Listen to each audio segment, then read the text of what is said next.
Hello and welcome back to Hyperplay RPG.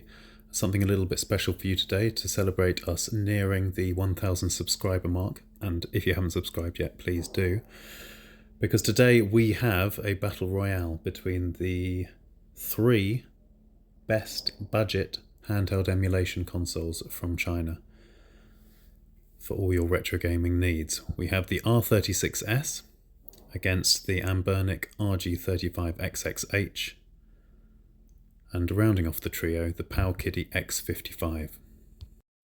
And you may be wondering at the absence of the Miyoo Mini Plus from this roster.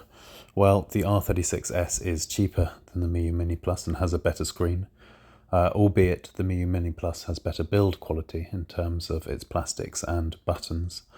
And also for about the same price as the Miyoo Mini Plus, you can get the RG35XXH, which has the bonus of added HDMI functionality.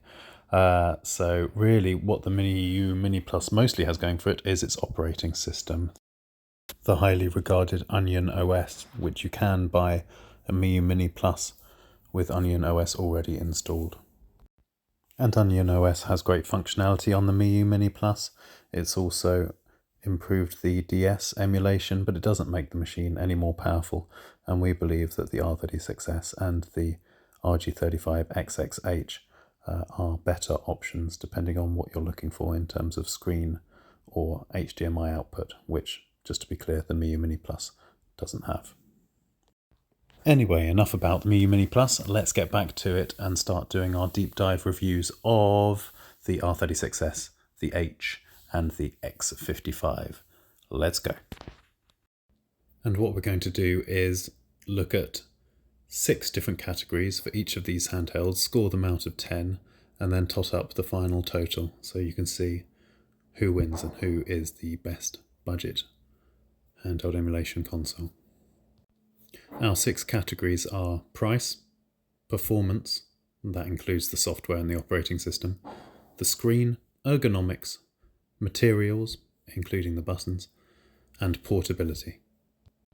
And we've just remembered about another budget console option in this price bracket that we're not covering, also for good reason, and here it is. The Trimui Smart Pro doesn't feature here, and that's for good reason. It's more expensive than the R36S, it has a smaller screen than the Powkiddy X55, and it doesn't have HDMI like the Anbernic RG35XXH and the Powkiddy X55, so on that basis we're ruling it out. But it does have a very good operating system now, and if you can get past the dodgy joysticks, then you're sure to have a good time if you don't want to plug it into your TV. So a couple of bonus mini reviews there of the Miyoo Mini Plus and the Trimui Smart Pro, but it's time to get cracking with what we consider the 3 best budget emulation consoles. That said, let's begin with our first category, which is price. Starting with the R36S, this is now available for a quite remarkable £30, let's say about $40 US, delivered from AliExpress. Various places and stores, a bewildering number that you can buy it from on AliExpress. We'd suggest don't go with Boyhom. Our first unit was from the Boyhom store, and the screen fell out and we never got a refund despite trying rather hard, and there's videos about that. If you're looking for a particular store on AliExpress you can trust, none of them you can trust 100% I would say, but more than the others, go for Cutes Living. C-U-T-E-S, Cutes, like, oh, what a cute little doggy. Cutes Living is a good one, and you should be able to find an R36S for £30. Now, considering what it can play, which we'll get to, that is just a phenomenal value. It's just beyond our wildest dreams of a few years ago that you'd be able to play, up to and including PS1 perfectly, comfortably on a handheld like this, without any glitches, slowdown or whatever, for £30, and all the games on that system and below, all your SNES and Mega Drive or Genesis, whatever you want to say. So yeah, price wise, R36S scores a 10 from us.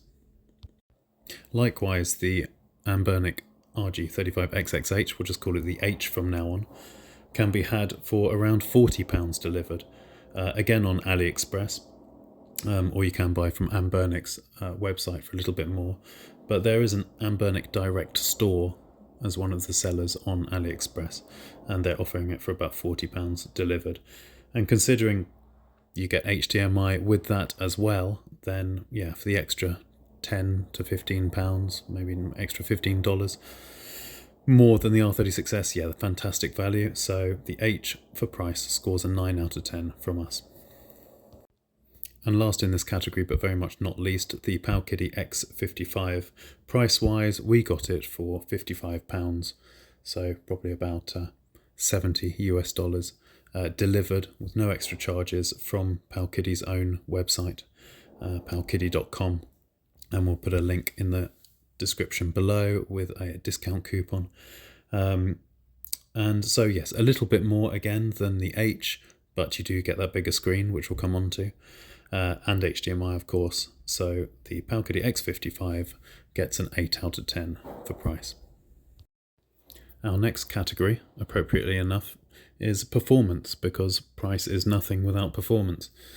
As all the big YouTubers will go on about bang to buck and price to performance ratios. So for performance, the R36S has the fantastic ArcOS operating system inbuilt. You may need to update the build, so go to a newer ArcOS, and we have a great video, a ridiculously popular video on YouTube called Easy ArcOS Update, which can show you how to get the super stable December 2023 build. And that has, phenomenal performance, really, considering the price. You can even get good Sega Saturn emulation. Now, the common fallacy is that Sega Saturn emulation is sort of hardware dependent, chip dependent. Not the case at all. It's all about the software, and ArcOS is fantastic for Sega Saturn software now. And again, we've got videos on how to play Saturn games like Shining Force 3, Panzer Dragoon Saga on your humble R36S. Absolutely brilliant. And if you do update the operating system using our guide to a newer build of ArcOS, then you can also enable quick mode, which is a deep sleep hibernation mode that drains no battery but allows you to boot straight back into your current game. An absolute miracle of a thing. So performance, yes, you can get up to some N64 and PSP.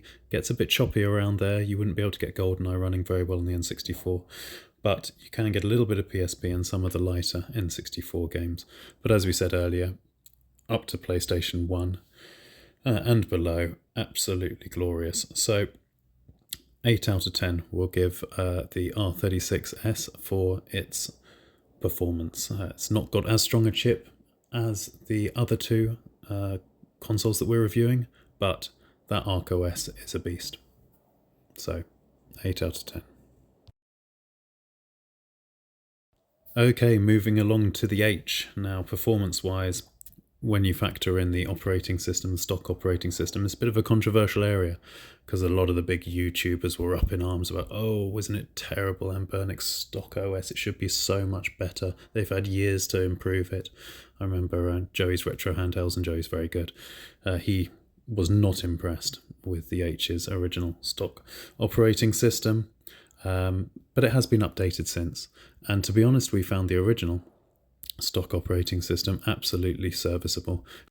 It's more than adequate for most people, and if you want to update it to add a few more bells and whistles, like effectively turning your H into a media player for music and videos, then you can go onto the Anbernic website and download an update for the operating system. But regardless of whether you go with the operating system out of the box or you want to update it, add a few more bells and whistles, then yeah, the H can play PSP and N64 reasonably comfortably. N64 provided you've got the RICE plugin enabled, and there are good RetroArch options here that you can go and use. So yeah, we'd say stick with the stock OS. There's no sleep mode. If you were to press the power button just to put the H into what would be the sleep function, it will drain your battery like a trooper, which is a bit of a shame. But it does have very good HDMI and superb Bluetooth controller recognition, which is more than can be said for the X55, as we'll come on to soon. So all in all, with the H and the stock operating system, we'll score it an 8 out of 10. Your mileage may vary. If you're a particular tinkerer, you may want to go and change the operating system to the plethora of options that's there, like Canuli or Miyoo OS or Miyoo or whatever, Kariki. But yeah, stick with stock, we would, unless you're particularly bothered. Those other operating systems do have some benefits, but like for instance, a good sleep function, but then they are not necessarily compatible with HDMI or Bluetooth controllers, depending on which one you go for. Stick with stock, 8 out of 10 for performance on the H. Now we come to the performance section for the Powkiddy X55. Now this is an interesting one. It now ships with, there's a long history to the various iterations of the X55, but the latest green model, which is the one we have and we would recommend, comes with Gelos. And we did actually update that to the most recent, or well, the last ever, let's say, Gelos build, which was the 6th of February 2024. Since then, Gelos has moved over to Ergonomics, but there's problems with HDMI out on the Ergonomics builds from what we've heard. So yeah, Gelos out of the box is fine, or you can update it to the 6th of February build of Gelos like we did. And yeah, the performance is on a par with the RG35XXH. We're particularly enjoying Trails in the Sky on PSP, playing through the PPSSPP emulator, and that looks absolutely beautiful, and reasons why we'll get to the screen soon when we do the screen review for these three devices.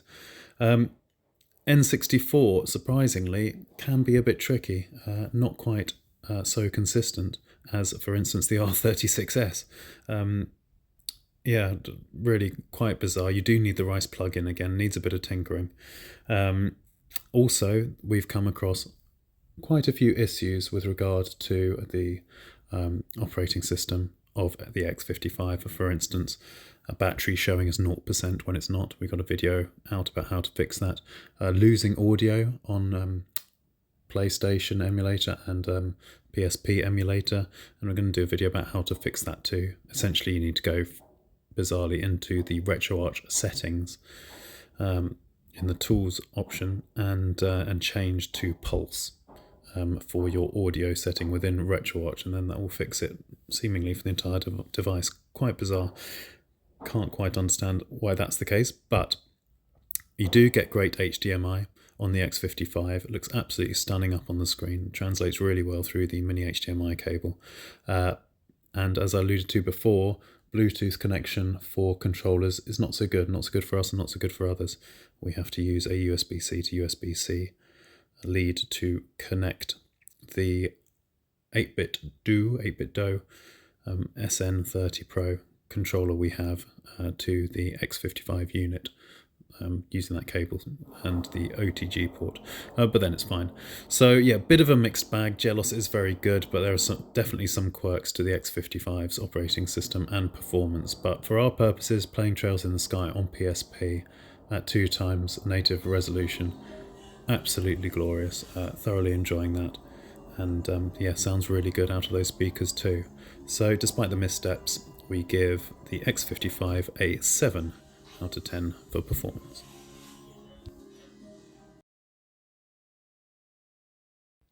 Now we come to what may be the most important section of the video for you, and I believe it probably is for us, and that's the screen. And we've arrived at the conclusion that it's all about the screen through our journey through these various consoles. So anyway, let's start with the R36S, and yeah, it's only 3.5 inches, but boy, is it bright, it's vibrant, it's got great saturation, lovely colour and clarity. You can't adjust it, but you don't need to really, and you can change the brightness. But in terms of those colour hues, it really is a beauty. So we give the screen for the R36S an 8 out of 10. For the H, again, same size screen, 3.5 inches, it is sharp, but the colours are a little washed out, and we couldn't find a way to adjust the saturation and the contrast and so on. We would love to. We can change the brightness.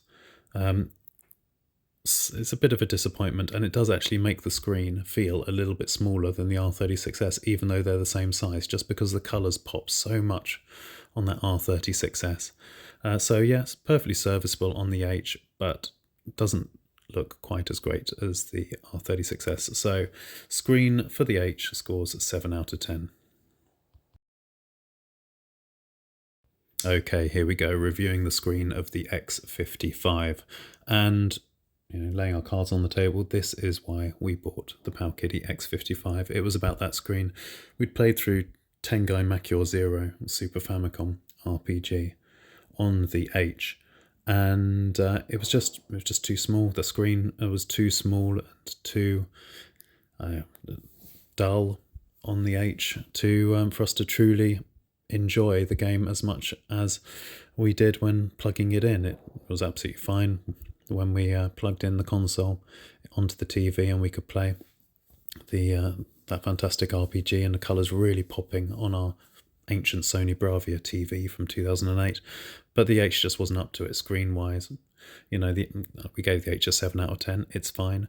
The X55 screen is lovely, and you can thoroughly adjust all of those parameters for the brightness, obviously, as you can on all of them.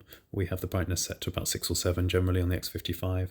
You can change the gamma, and if you change the gamma to 67, that's the best one there. Change the contrast. We've gone for 52 on the contrast, saturation 60 and hue 50, and my word, you put in those parameters in the settings for your screen and it will look just incredible. All the games will look lovely.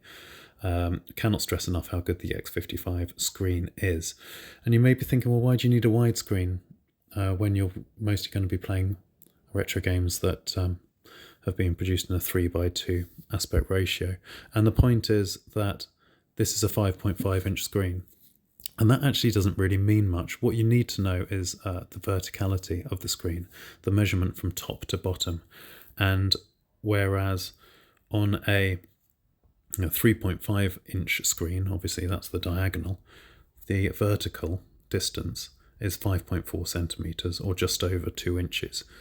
On the Powkiddy X55, the screen is 6.9 centimeters tall, and so that's an extra 1.5 centimeters. Doesn't sound like much, or the 0.6 of an inch taller than your 3.5 inch screens, but it does make a huge difference. It really does.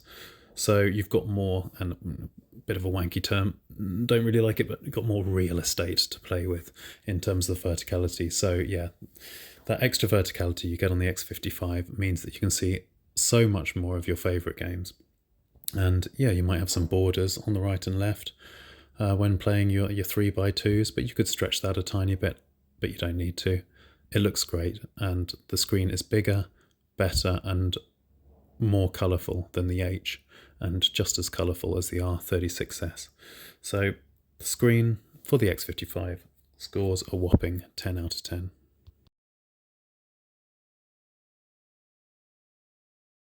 Okay, so the next category is ergonomics, and we can be quick here, although we do have a little bit extra to add that you won't find anywhere else. So the R36S, it's a vertical handheld Game Boy style. It fits nicely enough. It's got the shoulder buttons at the back that your fingers can rest on, but it is a bit cramped. And we would recommend, if you're going to play R36S games for a long play sesh, then to get a grip for it, a handlebar grip for it, and we help develop one, and we'll put the links down below for that. So ergonomics for the R36S scores 6 out of 10 because it can get a bit crampy after a while, but for short play sessions, absolutely fine. If you do want to play for longer, then you can bag one of the grips we helped develop. We don't get any money for it, but we did get a free grip from the very nice 3D printers who we worked with on it, so it was all worth it. It would get a 10 out of 10 for ergonomics with the grip. Moving on to the H. The H, yeah, it's horizontal handheld, but it is small. Slightly more comfortable for us to hold than the R36S. So we'll give it a 7 out of 10, but hard to access those lower thumbsticks unless, and yeah, there's a theme developing here, you buy a grip for it. And again, we developed a grip for that. Not only a grip, but it's reversible and doubles as a case, and our H now lives in that case grip, that grippy case. Yeah, brilliant. Again, we'll put a link to that in the description below, and that can be had actually for a very cheap price. So again, 7 out of 10 for ergonomics on the H, but would score a 10 out of 10 with that highly recommended case grip combo that we worked on.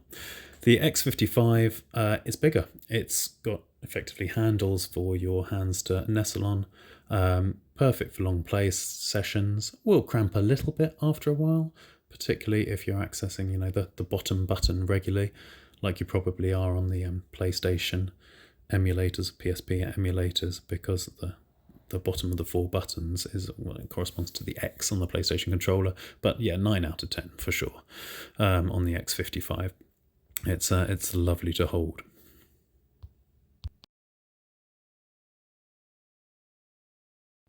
But hold on, you may say, what are these consoles actually like to hold? How do they feel in the hand in terms of their materials? Well, you've come to the right place, because our next category is materials, and we'll take in the buttons here as well. So the R36S, the materials, they're crap. I'm sorry, they are crap. The plastic feels sticky, smells nasty. The buttons are really hard to push. You can modify them. We've done a video on that and how to do it very quickly, just with a normal screwdriver. So check out our R36S button modding video. But yeah, it's made with cheap goods. The R36S, there's no getting away from it. We've had a couple of variants of it, whether it's the white one, which is probably slightly better, the transparent purple, which felt and smelt particularly nasty. So I'm afraid the R36S, for all you R36S lovers out there, only scores 3 out of 10 for materials. But wait, because if you use the grip that we helped develop, then the grip itself feels much nicer and and less likely to give you some incurable illness than just holding the R36S by yourself. So yeah, if you want to feel better in yourself holding the R36S and use a grip, if you don't care about these things and you think I'm being far too precious, then just ignore the score of 3 out of 10 for the R36S's materials. Moving on to the H, and Anbernic are getting better and better with their build quality. Their buttons here are lovely, smooth, concave, which we were a bit unsure about. I thought our thumb might slip off them, but not a bit out of it. They feel good, they press good, the D-pad's good. We're perfectly happy with the classic switch style thumbstick that they use in the H. I actually think it's better than the Powkiddy thumbstick. Yeah, top-notch materials, properly good build quality. Apparently it uses ABS, which is a perfectly benign plastic for you people who care about that. 9 out of 10 for materials on the H. The X55 materials also purports to use ABS, but it did smell ever so slightly toxic when we were unboxing it, but that's past now, so our delicate sensibilities are no longer offended. The buttons on the X55 are small, soft, they're fine, they don't make a big clicking noise. The stick's okay, it's not great, D-pad's fine. The start and select buttons are horrendously loud. At the moment I'm sleep training my 2-year-old son, and when I'm playing the X55 next to him and I have to press the start button to access the menu in Trails in the Sky on the PSP emulator, it wakes him up, it disturbs him, as he's drifting off to sleep. It is that loud, pressing the start button. But, you can live with it, whatever. Same with the shoulder buttons. There's a lot made of how clicky they are. You don't use them that often in a lot of retro games. We're going to give the materials on the X55 an 8 out of 10. I think they're absolutely fine, and we are pleasantly surprised because Powkiddy don't have a great reputation for materials and build quality, but they are getting better. 8 out of 10.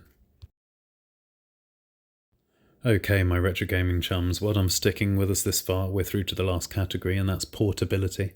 The R36S, yep, it's small. It's a vertical handheld. It's everything you'd expect. One thing to note is that it does have those shoulder buttons sticking out at the back of it, which are, good for the ergonomics, but not so good when you want to toss it in your pocket, and likewise you might worry about the sticks getting a bit bashed about if you were just to sling the R36S in your bag or whatever. So we would say it needs a case, but you know, it's small enough to carry around quite happily. 8 out of 10 for portability. The H is, you know, small, compact. It has inline shoulder buttons, which, you know, a lot of people don't like, but it does mean that you can transport the H very easily. Once you've whacked it in a grip case combo like ours, I think we're the only ones who have helped develop one. You can happily put it in your coat pocket and it'll be thoroughly protected, and you get the best of both worlds there, because you can flip it over and use the grip element of the case when you're playing. So anyway, even without that, give portability for the H 9 out of 10. It wins this category. The X55, well, it's bigger. It's about the same size as a Switch Lite, so if you consider that portable, then, you know, this will be fine. 7 out of 10 for the X55 on portability. Congratulations, give yourselves a hearty pat on the back. We've made it through that word and alphanumeric soup to arrive at the conclusion that the winner of this ridiculous review round is, well, actually there are two. There's joint winners. It's the H and the X55, both of whom score a resounding 49 out of 60. You can see where the R36S, which is a phenomenal machine for its price, let's make no bones about it. You can see where the R36S fell down. It's in those materials. Now, if you don't care about how it feels or smells, or, you know, how hard the buttons are to press, or if you think you can go and mod the buttons very easily like we did using our video, then you can bump that score up a bit. And likewise, if you know, went and bought a grip for the R36S, the materials won't be such an issue, because you'll be holding on to you know, to the grip, which will be made of better material. So yeah, really, that is the only place where the R36S fell down, which is remarkable, really, considering, you know, you can have it for under £30, you know, under $40. It's absolutely nuts. So thank you for sticking with us. It all depends on what's important to you. If you care most about a big screen, big beautiful screen, go for the X55. If you want a nice all-rounder and you're perfectly happy with a 3.5-inch screen, go for the H. If you want the absolutely cheapest deal, then go for the R36S. They're all great and they're all winners, and hopefully this little table here can help you decide what's best for you. So thank you very much for tuning in for this near half an hour of glory. Please do subscribe to us. As I said, we've nearly hit 1,000 subscribers. That's going to monetize us a little bit so that we can plow more money into getting more of these handheld emulation consoles. I've got our eye on the RG35XXH and its big OLED screen, so maybe that'll be coming up next, but we plan to do more on these three beauties as well, the R36S, the H and the X55. Anyway, thanks very much for tuning in. Take care and all the best.